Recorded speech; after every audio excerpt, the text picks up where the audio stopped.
Malini Devi multi speciality hospital, Christian పేట, 5వ line, Kavali. Doctor Guttipati Malinidevi, MBBS, MS, OBGY, కాన్పులు మరియు గర్భకోశ వ్యాధి నిపుణులు. మాలినీదేవి మల్టీ స్పెషాలిటీ హాస్పిటల్ నందు అందించు వైద్య సేవలు: సాధారణ కాన్పులు, సిజేరియన్లు, లాప్రోస్కోపిక్ ద్వారా గర్భసంచికి సంబంధించిన ఆపరేషన్లు, ట్యూబెక్టమీ, పిల్లలు లేకుండా operation, high risk pregnancy, ectopic pregnancy మరియు గర్భసంచి నీటి బుడగలు, గర్భసంచి జారిన ఆపరేషన్లు, రొమ్ముగడ్డలకు చికిత్స, నెలసరి ఇబ్బందులకు చికిత్స, మెనోపాజ్ సమస్యలకు చికిత్స చేయబడును. స్త్రీలకు సంబంధించిన అన్ని సమస్యలకు చికిత్స చేయబడును. పిల్లలు లేని వారికి ప్రత్యేక చికిత్స కలదు.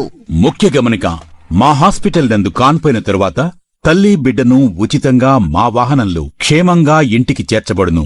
మా హాస్పిటల్స్ ప్రత్యేకతలు: ICU, lab, AC and non AC rooms, 24 గంటలు మెడికల్ షాప్, ప్రతి రూమ్ నందు వేడి నీటి సదుపాయం కలదు.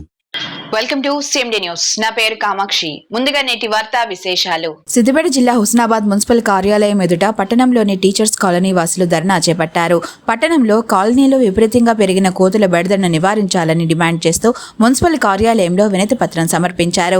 ఒకప్పుడు కోతులను చూద్దామంటే సంబరంగా అనిపించేదని, కానీ ఇప్పుడు కోతులు ఇళ్లలోకి చొరబడుతూ నానా బీభత్సం సృష్టిస్తున్నాయని కాలనీ వాసులు ఆందోళన వ్యక్తం చేశారు. ఇళ్లలోకి చొరబడి వస్తువులను ఎత్తుకెళ్లడమే కాకుండా ఇంట్లో ఉన్న వారిపై దాడి చేస్తూ కరుస్తున్నాయని ఆవేదన వ్యక్తం చేశారు.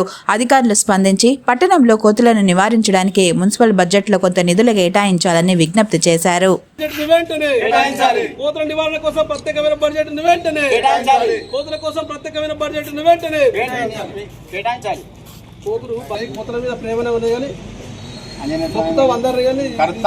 చిన్న పిల్లల్ని స్కూల్ పోయి ఆడవాళ్ళను మొత్తం కాలేజీ వెనుక పొద్దున లేచి ఆ వాళ్ళకి టీచర్స్ కానీ దిగుతాయి, సాయంత్రం అలా నుంచి ఎప్పుడు వచ్చినా 100కు తక్కువ. ఇప్పుడు ఈ హాస్పిటల్ గులబెట్టడానికి ఏమైందంటే ఒక కాలేజ్ ఒకటే మిగిలి సార్, అది ఆ కాలేజ్ లోపల మొత్తం చెట్లన్నీ రాత్రి బాగా తిరుగుతున్నాయి, కర్తని బాగా కోతులు ఆ చెట్ల మీద నివాసం కోతుల కోసం ప్రత్యేకమైన బడ్జెట్ వెంటనే కోతుల సమస్య బాగా విపరీతంగా వెదిగిపోయింది. కోతులతోని ప్రజలు అనేక భయభ్రాంతులకు గురవుతున్నారు. అనేక మంది కూడా ఖర్చునయ్యేవి. అదేవిధంగా ఈ రోజున టీచర్స్ కాలనీ వాసుల ఆధ్వర్యంలో కోతులను బారి నుండి రక్షించాలి, అదేవిధంగా కోతులను నివారించాలని చెప్పేసి కోరుతూ మున్సిపల్ కమిషనర్ గారికి వినతి పత్రం ఇవ్వడం జరిగింది. మేము మున్సిపల్ అధికారులను కోరుతున్నాం. దానికోసం ప్రత్యేకమైన బడ్జెట్ కేటాయించాల్సిన అవసరం ఉన్నది. హుస్నాబాద్ పట్టణంలో కాకుండా గ్రామాల్లో కూడా విపరీతంగా ఉన్నది. అసలు కోతులు అంటే ఒకప్పుడు చూద్దామంటే చూసడానికి పోయేది, కోతుల మీద ప్రేమ ఉండేది. ఇప్పుడు కోతుల మీద కొంత ప్రేమ ఉన్నా కూడా భయభ్రాంతులతో కొంత కోపం వచ్చే పరిస్థితులు ఉన్నాయి ప్రజలకు. ప్రతి ఊరులో ప్రతి పట్టణంలో కాలనీలా ఇలా ప్రధానంగా సమస్య తయారైంది. కాబట్టి దానికోసం రాష్ట్ర ప్రభుత్వం ఆలోచించాల్సిన అవసరం ఉన్నది. కోతులు అనగానే చాలా మంది లైట్గా తీసుకునే పరిస్థితి. ఇలా కోతులు ఇలా ఇండ్లలో జొరబడి మొత్తం ఉన్నాయని తీసుకుపోయే పరిస్థితి. ఏదంటే బియ్యమో లేకపోతే అన్నమో లేకపోతే ఇదో తీసుకపోయి కానీ కర్తందని చెప్పి భయభ్రాంతులకు గురించి ఇప్పుడే మాకు ప్రత్యేకంగా ఏంటంటే చెప్పేది ఏంటంటే ఈ కాలేజీ గ్రౌండ్లో ఉన్న చెట్ల మీద రాత్రి చెట్ల మీద పండుకుంటున్నాయి, పొద్దునే ఆ గోడ దింకి బయటకు వస్తున్నాయి. ఎప్పుడు వచ్చినా 100-150 కంటే తక్కువ రావు. ఒక్కొక్క దానికి 2 పిల్లలు. దాంతో పిల్లలు ముట్టుకున్నా కష్టమే, వాటిని మడబడ్డా కష్టమే. అది ఒకటి కిస్సు అంటే మొత్తం అన్ని ఉరికేస్తున్నాయి. గోడల మీద ఇండ్లలో దుంకి గిన్నెలు పట్టుకుపోతున్నాయి. మళ్ళీ స్కూల్ పోయే పిల్లలను ఇబ్బంది పెడుతున్నాయి. మళ్ళీ వాళ్ళెంబడ పెద్ద మనుషులు ఎవరైనా ఉంటే వాళ్ళకు కూడా వాళ్ళ మీద కూడా ఎంబడి పడుతున్నాయి.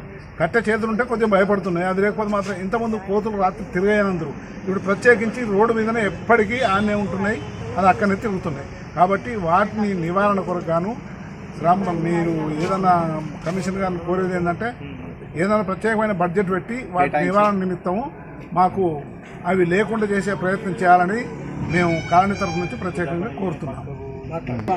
టీచర్స్ కాలనీ వాస్తవం అయితే మా టీచర్స్ కాలనీ వెనకాలనే కాలేజీ గ్రౌండ్ ఉన్నది. కాలేజీలో చాలా చెట్లు, పెద్ద పెద్ద వృక్షాలు ఉన్నాయి.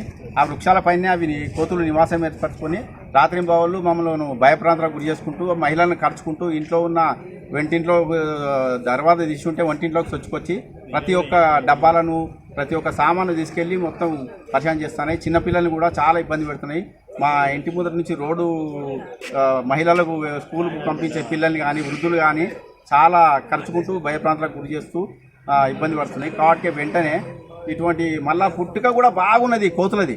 పుట్టుకు ఎక్కువైపోయి లక్షలు సంఖ్యలో కూడా ఉన్నాయి. కాబట్టి ఇటు వాటిని కోతలు నివారించాలంటే ప్రత్యేక నిధులు కేటాయించి వెంటనే ఈ హుస్నాబాద్ గ్రామానికి కానీ